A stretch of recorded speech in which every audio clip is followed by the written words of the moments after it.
Muy bien, ya tenemos la versión 4 de Blender. Creo que es momento de revisar las actualizaciones que tienen.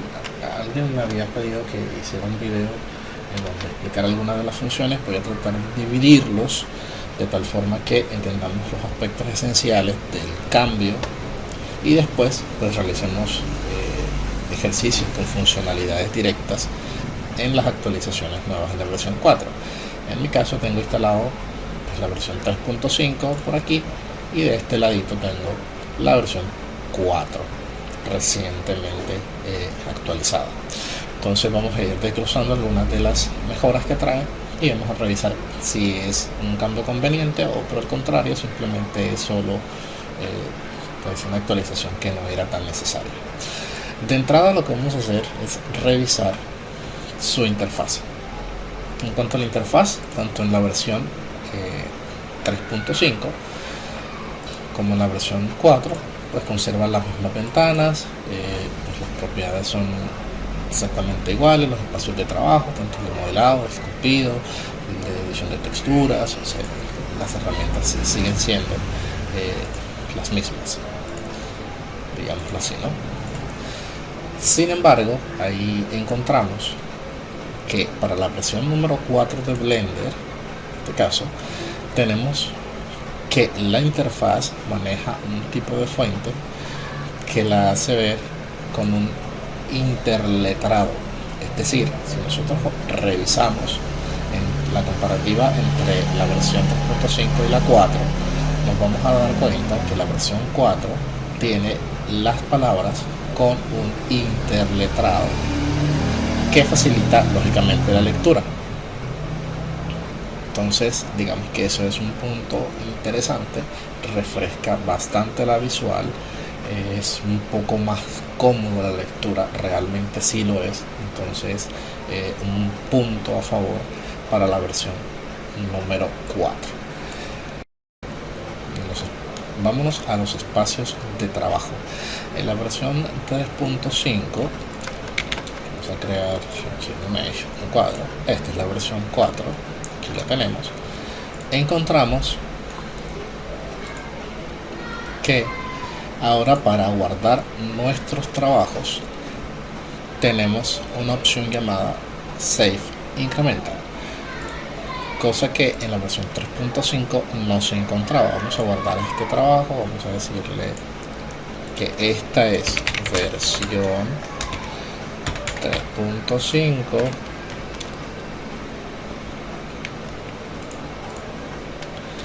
y a esta le vamos a decir que la vamos a guardar como versión 4. Muy bien, en la versión 3.5 como notamos podemos guardar el elemento como copias nuevamente, y en la versión 4 encontramos la opción que se llama incremental. ¿Qué es lo que hace el save incremental, el guardado incremental?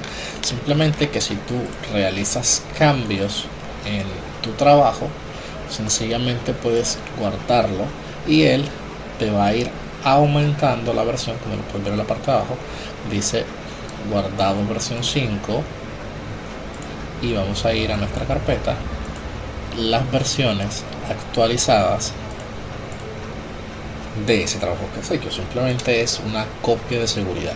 Entonces vamos a eliminar esto y vamos a decir que esto ya no es sino por ejemplo esfera, le decimos Save Incremental y ya tenemos la versión 6 de ese mismo archivo, ¿no? Y lo revisamos y nos damos cuenta que es copia de seguridad. Es una actualización que realmente, si pensamos un poco más allá, fuera de la caja, pues sencillamente podemos hacer exactamente lo mismo con salvar una copia, ¿verdad?, de las 3.5.1 y ya está. Aquí lo vamos a tener, es exactamente la misma función. Sencillamente le decimos Save As y le decimos que es la versión 2. Sencillamente lo que nos ahorra es un paso de escribir de pronto un nombre, de pronto simplemente le decimos save incremental y listo, él simplemente nos va incrementando la versión. Así que pues particularmente por temas de ahorrarse el tiempo de escribir, pues diríamos que es útil.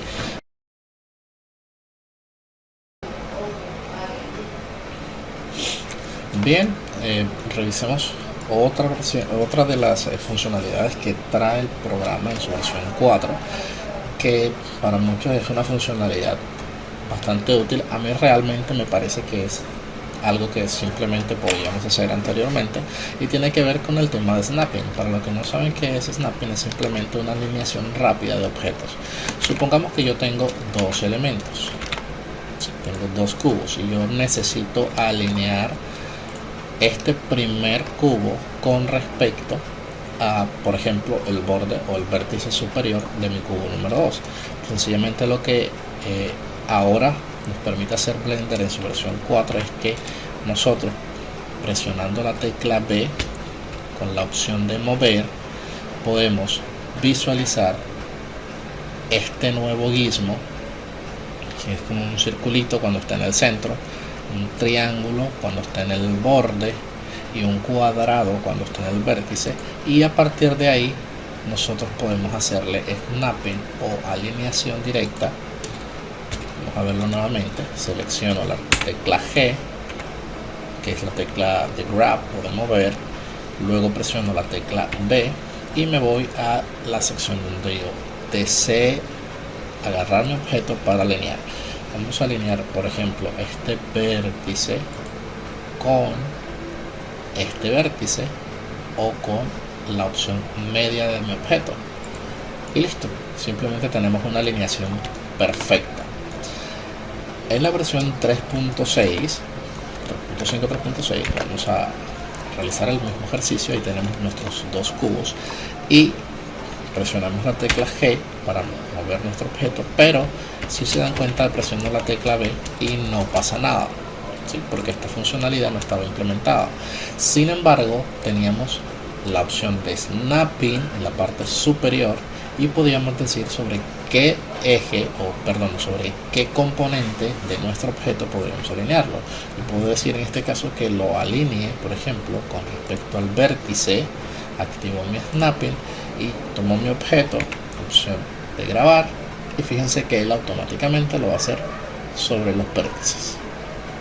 O puedo decirle que lo haga sobre los bordes, tomo mi objeto con G y aquí lo voy a ir arrastrando sobre los bordes. Entonces particularmente, como pasó con Save Incremental, considero que sencillamente lo que hicieron fue facilitarnos un poco el tema de selección entre bordes, cerdes, vértices, venir hasta acá, hundir el imán, todo eso, pero sigue siendo una funcionalidad que fácilmente la podíamos nosotros utilizar sin ningún problema en nuestra versión anterior.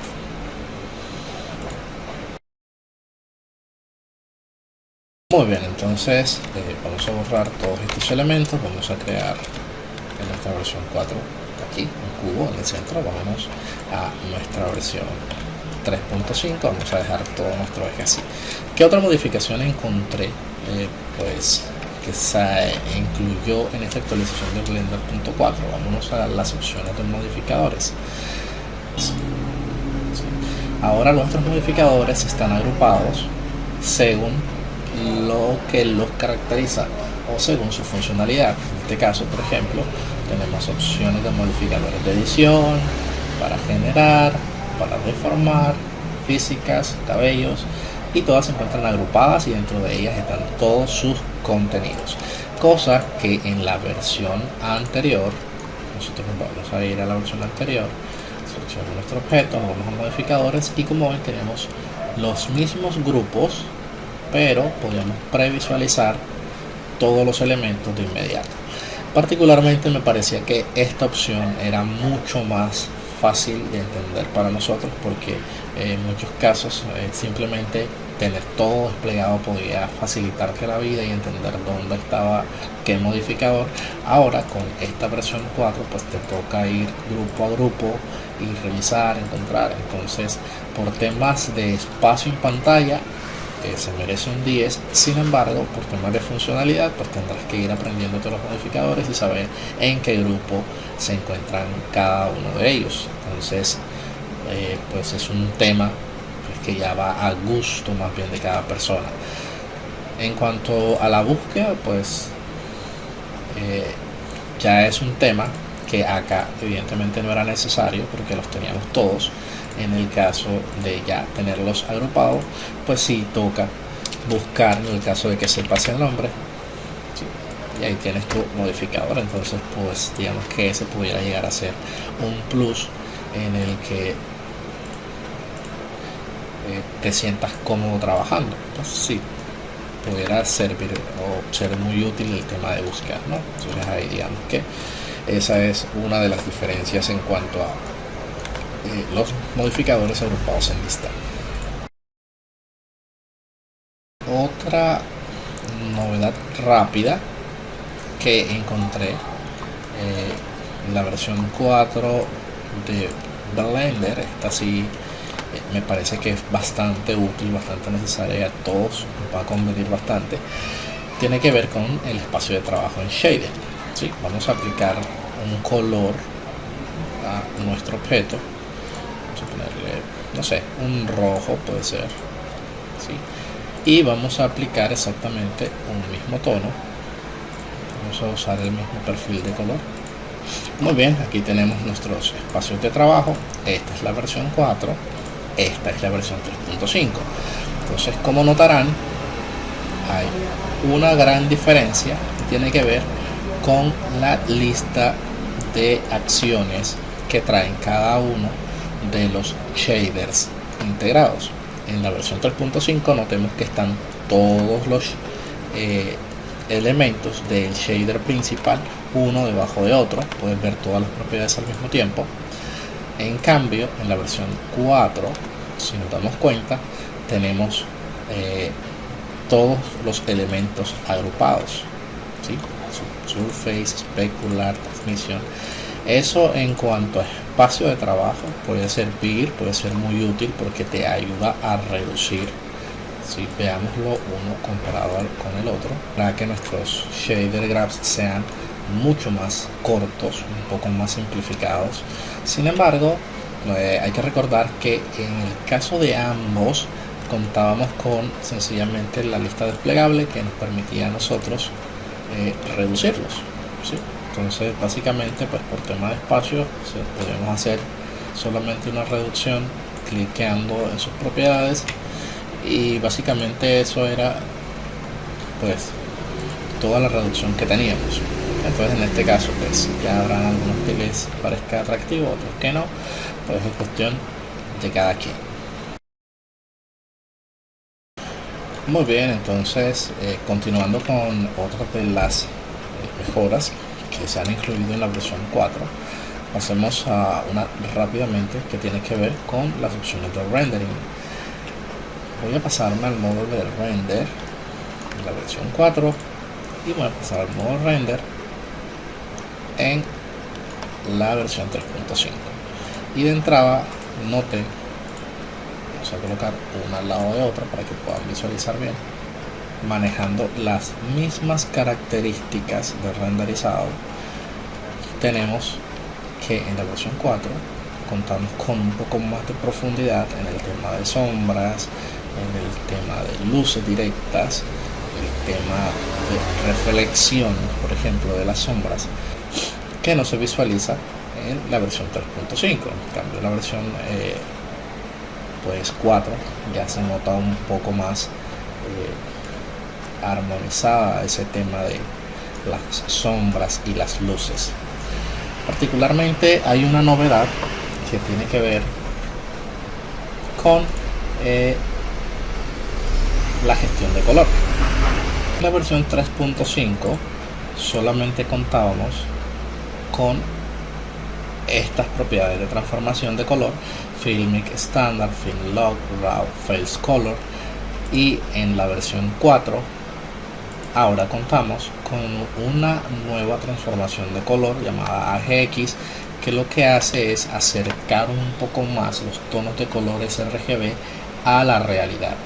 Y por esa razón, lo que estábamos observando, tenemos un poco más de gradación de sombras, un poco más de rigidez en la intención de sombra, en el desplazamiento, y lógicamente da un look mucho más atractivo a nuestros shaders. Revisemos cómo se vería con un tipo de shader diferente, quizás visualmente podamos entenderlo. Muy bien, he cambiado mi propiedad de color para este elemento. He colocado un shader glossy para que podamos visualizar.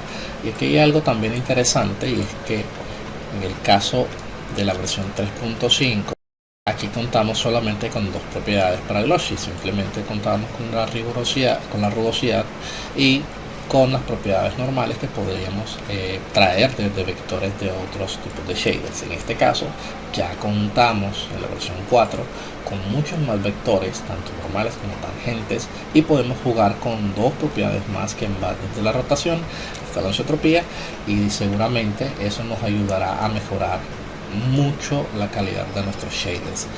Y de hecho, si se dan cuenta, se nota reflejado de inmediato tan solo con aplicarlo a nuestros shaders. Notamos que la versión 4 ya está un poco más acercado a la realidad por los efectos de luces. En cambio, en la versión 3.5 todavía notamos que hay muchísima concentración de color y no está absorbiendo la luz de manera uniforme. Si nos damos cuenta, también todo esto lo estoy trabajando en el motor de Render Eevee. Vamos a pasarlo al motor de Render Cycle para ver las diferencias en ambos. Y aquí ya notamos que hay muchísima más calidad de imagen por tarjeta de video, el de noise está exactamente igual para todos. Todas las demás propiedades siguen estando iguales, no he cambiado absolutamente nada. Lo único que he hecho es permitir que en la versión 4 trabajemos con la nueva propiedad de color, de vista de color, que es el AGX. Y si nos damos cuenta y lo ponemos en el Filmic, aún así, estando similar a la anterior, la versión anterior del 3.5, pues las propiedades son mucho más atractivas, mucho más interesantes. Fíjense que gracias a que contamos con anisotropía, nosotros podemos jugar con algunas direcciones de luz, y eso lógicamente nos va a favorecer la calidad de nuestros renders y nos va a permitir tener trabajos mucho más fieles en cuanto a la gestión de color y de la realidad, que son detalles bastante importantes a la hora de nosotros modelar. Entonces, de primera mano, creo que la versión 4 en tema de shaders ha mejorado muchísimo, y seguramente nuestros renders van a quedar mucho mejor con esas nuevas propiedades, con esa nueva perspectiva de color que es el AGX, y sin duda le vamos a sacar muchísimo provecho a esa herramienta, a esa gestión de color, a esas nuevas propiedades de los shaders.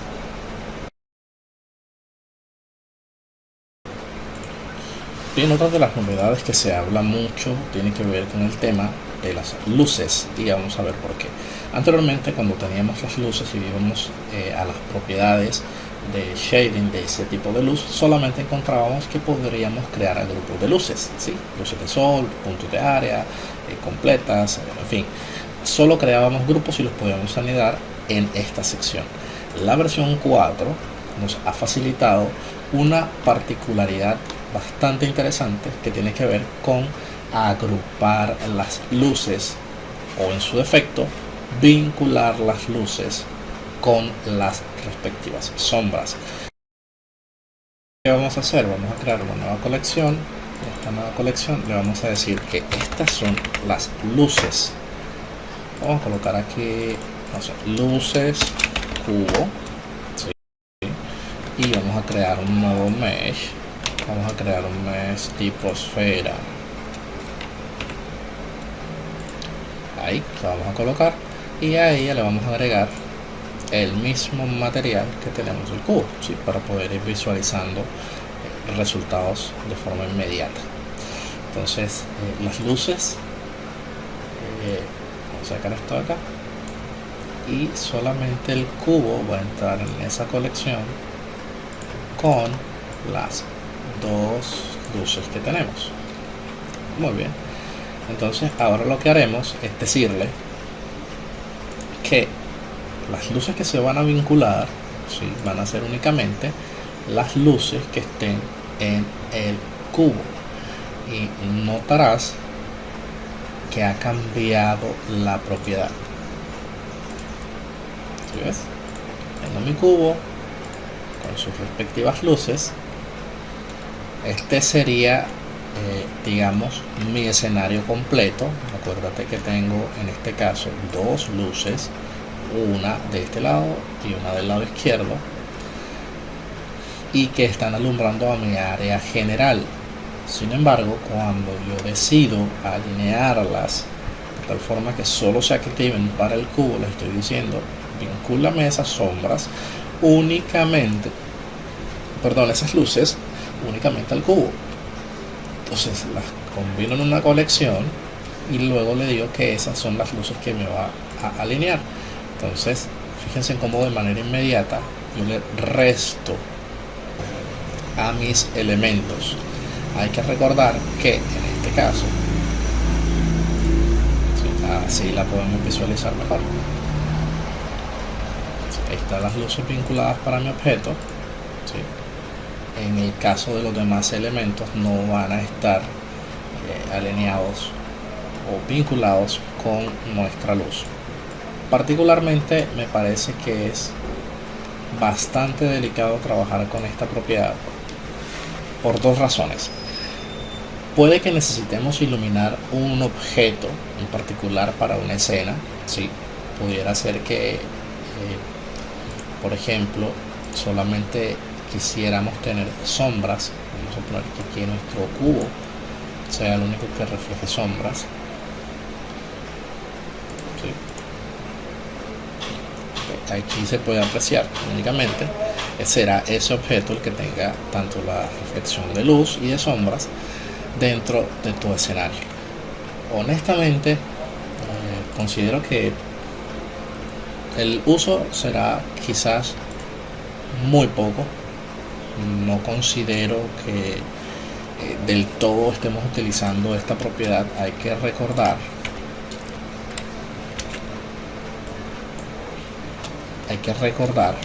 por ejemplo, que cuando tú generas un escenario completo, lo que tú deseas es que todos los elementos que estén ahí tengan sus luces, tengan sus sombras, de tal forma que cuando esto de aquí se aprecia mejor, de tal forma que pues un objeto con respecto al otro también tenga absorción tanto de luz como de reflexión de luz como de refracción de luz. Pues dependerá mucho del elemento que quieras utilizar. Particularmente espero utilizarlo un poco más y quizás encontrarle un uso útil. Ahora de momento no considero que sea 100% útil. Si yo quisiera solamente renderizar una sección del objeto, pues oculto el resto del trabajo que esté en la colección y simplemente dejo con los que desee trabajar tanto las sombras como las luces. Sería lo más inteligente. Necesito cargar el trabajo con una cantidad de luces que solamente voy a ir a dirigirlas a un solo elemento. Entonces pues hasta el momento no lo encuentro 100% útil, salvo que necesitemos hacer directamente un mockup o una carga de elementos visuales para algún tipo de diseño en donde haya puntos de luz que sean estrictamente necesarios para resaltar una marca, para resaltar de pronto partes de un objeto. Entonces, si tú sí lo encuentras necesario o útil por alguna razón en particular, con mucho gusto te voy a leer en los comentarios. Voy a dejar esta primera sección del video hasta aquí. Vamos a ir desglosando el resto de propiedades conforme vayamos analizando